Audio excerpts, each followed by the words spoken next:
Pastor Eleazar, você se propôs falar de um tema interessante, curioso, que tem que ver com a cidade, uma cidade norte-americana aí onde você está morando, nos Estados Unidos, né? A cidade de Indiana. E você, inclusive, escreveu um tempo atrás aí um artigo, né, falando dos dois lados da moeda. Explica para a gente um pouquinho, doutor, o que tem que ver com... O que estamos falando aqui tem que ver com Indiana e por que dois lados da moeda? Ótimo.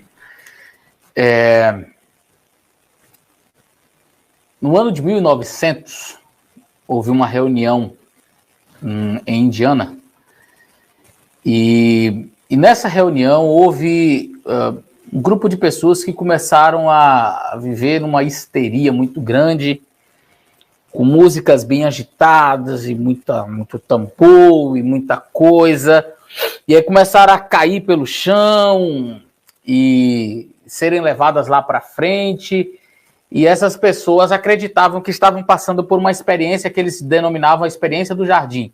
Estavam acompanhando Jesus no jardim do Getsemane, segundo eles falaram, né? E o passar pela experiência do jardim faria com que eles não pecassem mais. Eles agora eram santos, eles possuíam uma carne santa.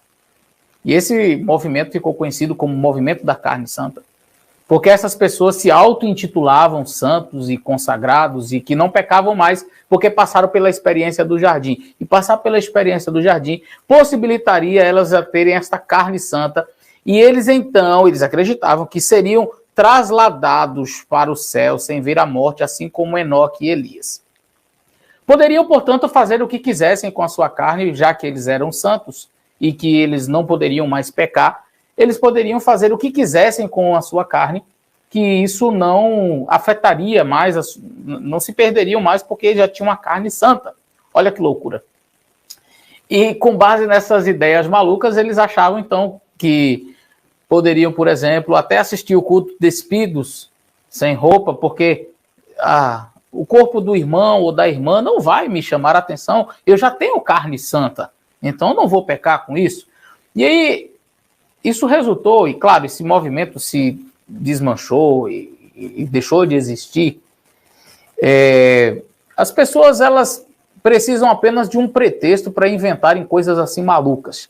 E o que nós tínhamos ali ficou conhecido como um movimento, além desse nome, né, carne santa, esse movimento ficou conhecido como perfeccionismo.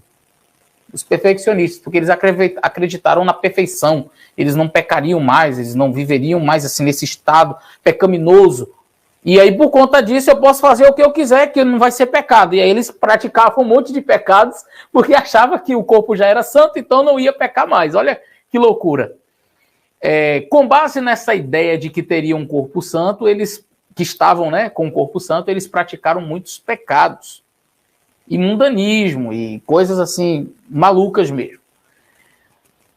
Há uma profecia que foi feita por aquela que nós acreditamos ser a profetisa do Senhor. Ellen White, ela disse que antes da volta de Jesus, situação parecida com essa voltaria a acontecer entre o povo de Deus.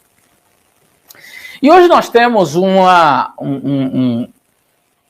pessoas que se defendem esta doutrina da impecabilidade, de que é possível viver aqui na Terra sem praticar nenhum tipo de pecado. Existem pessoas que defendem essa ideia, por mais que você que está assistindo ache até absurdo, estranho, existem pessoas que acreditam nisso. E existem outras pessoas que estão indo para um outro extremo e dizendo, rapaz, o que importa é a graça de Jesus. Para de falar desse negócio de crise final, porque não fala do evangelho. Para de pregar sobre esse negócio aí, para de falar de que vai haver um juízo e de que a gente precisa estar preparado e abandonar pecados. Gente, o que importa é a graça do Senhor Jesus e vamos pregar mais um evangelho de amor. E, enquanto isso, algumas pessoas estão numa linha progressista de tudo pode. Não tem problema nenhum eu viver na prática do pecado, uma vez que o que importa é a graça de Jesus, o que nos salva é a graça de Jesus, então eu posso fazer o que eu quiser, que a graça de Jesus vai me cobrir. Então a graça de Jesus funciona meio como que um salvo-conduto para você praticar seus pecados. Então, por exemplo, pessoas que têm pecados do âmbito sexual, né? Seja heterossexual ou não, pessoas que vivem no adultério, pessoas que vivem em práticas que a Bíblia defende um tipo de relação sexual. A Bíblia defende um tipo.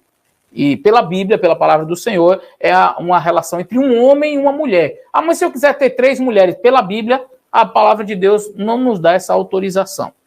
Mas e se eu quiser fazer diferente? Pela Bíblia, é uma relação heteromonogâmica, um homem e uma mulher dentro do casamento. Beleza. Eu não preciso abandonar minhas práticas, eu posso ficar com 2 mulheres, eu posso fazer isso, eu posso fazer aquilo. Por quê? Porque eu sou salvo pela graça. Então essa linha progressista defende que você pode viver como você quiser. E aí, no artigo que eu escrevi, eu vou até ver se eu consigo compartilhar aqui com vocês a tela. Deixa eu ver se eu consigo compartilhar aqui a tela com vocês.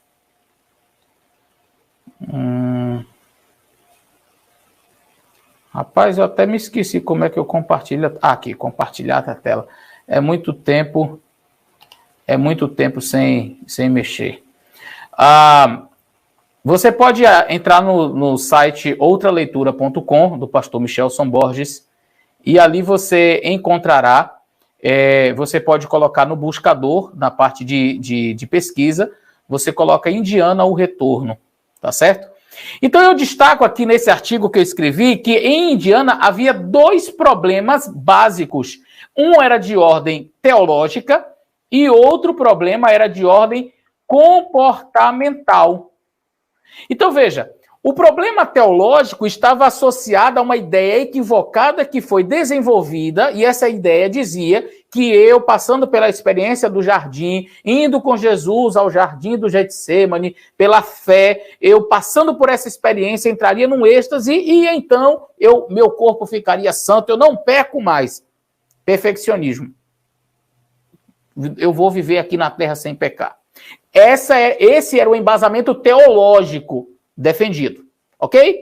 Mas aí nós tivemos um outro problema, um problema de âmbito comportamental. Tinha que ver com as práticas mundanas. E estas práticas, como eu já mencionei, eram resultado desta teologia equivocada que dizia que já que você tem uma carne santa, então você pode fazer o que você quiser, porque nada vai afetar a sua carne, você já passou pela experiência do jardim. Uma vez santos e sem pecados, vocês podem fazer o que quiser com o seu corpo. Essa foi a ideia. Então nós tivemos em Indiana uma mesclagem entre uma teologia equivocada que levou a comportamentos equivocados. Hoje em dia, quando parece que o movimento de Indiana foi uma coisa muito rápida e não durou, logo se esfacelou, porque não faz sentido, realmente uma loucura. Mas aí Satanás, ele diz, puxa, se o negócio não deu certo tentando misturar as duas coisas, vamos fazer o seguinte, eu vou separar os 2 grupos, vou separar a parte teológica da parte comportamental e vou trazer Indiana outra vez. E o Espírito de Profecia nos diz que Indiana retornaria, esse movimento, essas ideias de Indiana voltariam antes da volta de Cristo. E eu acho muito interessante isso, dentro deste aspecto que nós estamos falando. Por quê?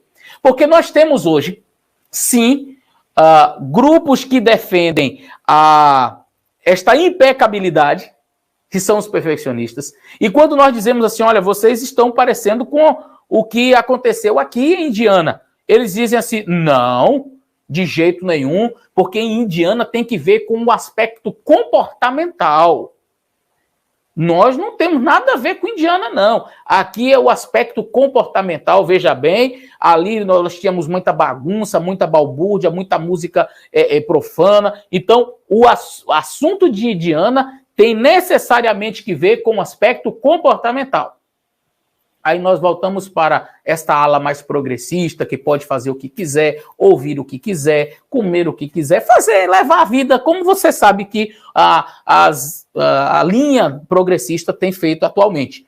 E aí, esta linha, eu tenho até um artigo, que eu até, nesse artigo que eu escrevi, eu cito o trecho desse artigo, onde o indivíduo que é progressista diz o seguinte, não tem nada a ver com Indiana nossas ideias, porque o que acontece em Indiana não tem que ver com comportamento. a repreensão ali foi por conta das ideias teológicas perfeccionistas, de pessoas que se achavam santas. Ali era o problema. E não o que eles estavam cantando ou fazendo, a maneira como eles estavam agindo. Logo, o problema de Indiana não tem que ver com o comportamento, tem que ver com o perfeccionismo, achar-se santo. E aí eu quero dizer uma coisa para você. Não sei se você conseguiu notar, Satanás separou o que... Porque lá tinha junto e misturado o aspecto teológico com o aspecto comportamental. Eu queria fazer um desafio para você. Dê uma lida nesse artigo que eu escrevi. É muito importante. Esse artigo ficou... Não porque eu escrevi, não, mas eu achei esse artigo ficou muito interessante. Você vai gostar de ler. Eu estou dando aqui apenas um resumo. Mas aí, se você observar, o que nós temos hoje é, de fato, um retorno à Indiana, mas agora os dois grupos que são antagônicos, eles acham que nunca eles estariam juntos e que, sabe, se você conversa com um perfeccionista, com uma pessoa que se acha santa, que é uma pessoa que se acha, sabe, melhor do que os outros, ele já parou de pecar, ele acha que pode viver aqui na Terra assim, dessa forma, e aí você conversa com uma pessoa dessas, ele vai sempre olhar para o outro lado como, estes aqui comem isto, então não vão para o céu. Estes aqui vestem isso, não vão para o céu, ouvem isso. Não... Então eles se colocam numa posição de superioridade tão grande, teologicamente, etc., e eles se colocam como antagônicos em tudo ao outro grupo, que olha para o lado de cá, esses legalistas, estes fariseus, eles se acham bons, só que eles não sabem de uma coisa. Eles se complementam. Porque eles são duas faces de uma mesma moeda, trazendo de volta a Indiana. Os dois juntos, por mais que achem que estão separados, por mais que achem que estão longe um do outro, eles se complementam. E como eu terminei aqui o meu artigo, eu disse assim, veja, um grupo responsável pela parte teológica e outro responsável pela parte comportamental.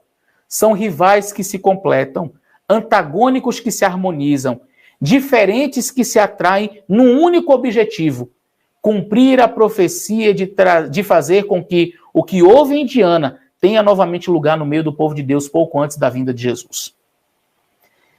São antagônicos que se atraem. Estes dois grupos fazem parte de um mesmo cenário. Por mais que eles achem que não, esses dois grupos estão unidos para trazer novamente Indiana. Eles brigam entre eles, uns são progressistas, outros são radicais, perfeccionistas e etc. Sabe o que acontece? Isso traz um prejuízo tão grande para a igreja, queridos, tão grande. Sabe por que eu falo isso?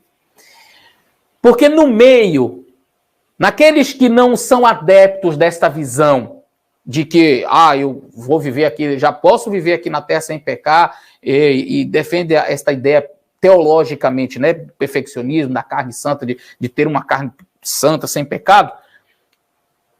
Os que não concordam com este pensamento são vistos por eles como progressistas. Vocês são mundanos.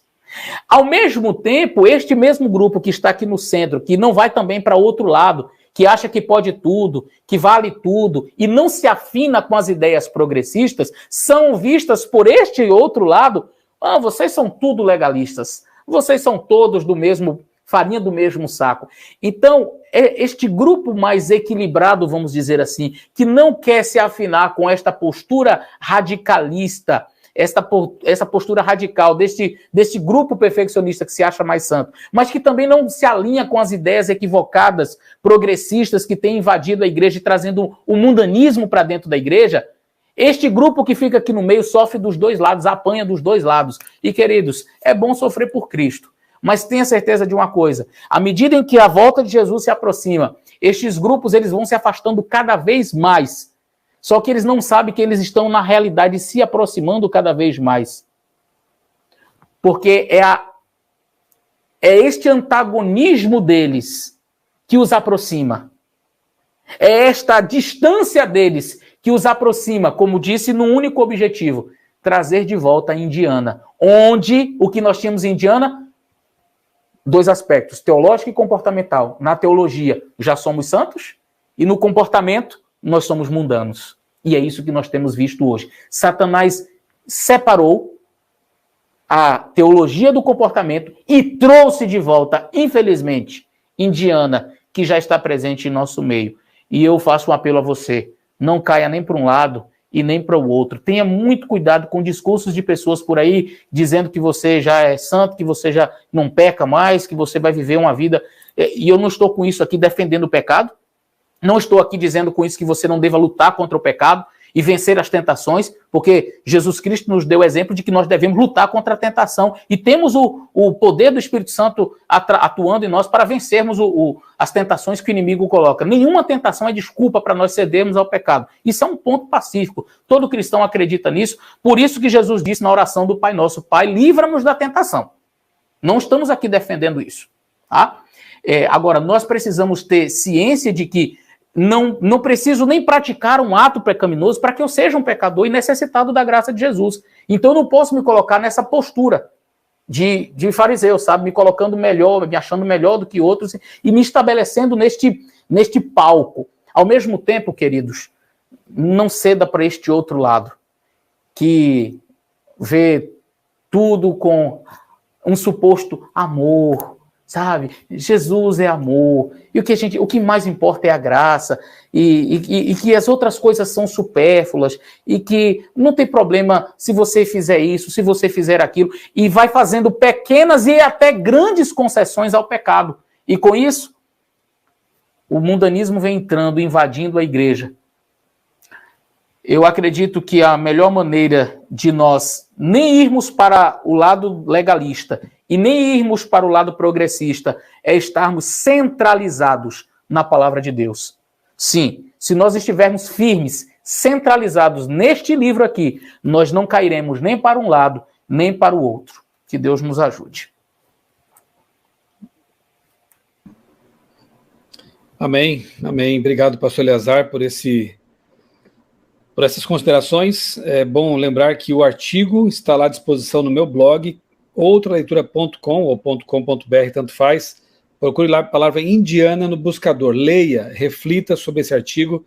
É uma reflexão muito oportuna para os nossos dias.